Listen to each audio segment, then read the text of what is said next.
This video goes over how to handle when a caller calls back to an offer.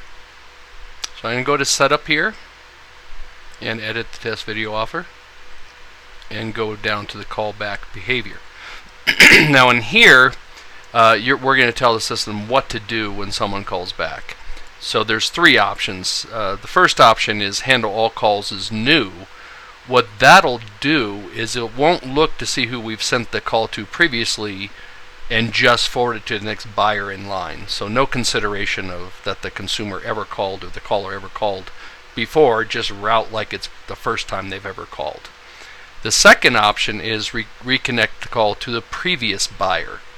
Now in this situation, we're going to do a couple of things here. We're going to define how long in between calls we're going to actually follow this rule. So if we said if the caller calls back within the hour and the original person on the call was this guy or this guy, we're going to go ahead and give them their calls back. However, if it's after an hour or it isn't these two guys that the caller was previously on a call with, go ahead and connect the call to a new buyer. Okay, so when you're dealing with connect to a new buyer, we have this prevent dupes thing, which would mean if all your buyers on the offer have already converted, we don't keep trying to loop through the buyers. We would prevent dupes. We'd send it till all buyers converted, then we start rejecting the call. So that's what prevent dupes does.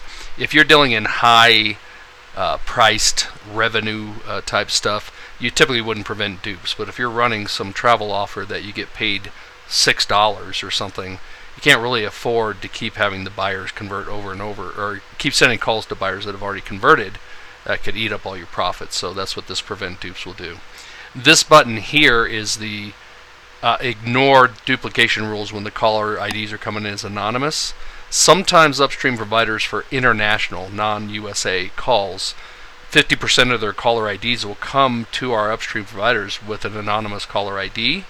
Nothing really you can do when the caller ID's never been transmitted. So in a situation where you have a high volume of anonymous callers, but they're legitimate callers, you would say ignore duplication rules against anonymous caller IDs, and we'll assign that anonymous caller ID some bogus incoming caller ID for that reason. Okay, and again, the third option, which you already saw on our route to previous, was route to a new buyer. So if you're trying to make the most money possible, every time a consumer calls back, you continue to route to new buyer. It just keeps looping through all your buyers over and over and over again. And if you click prevent dupes and they've already all converted within their dedupe timeframes, that would stop and we'd reject the call. And that's how you handle callbacks from your callers.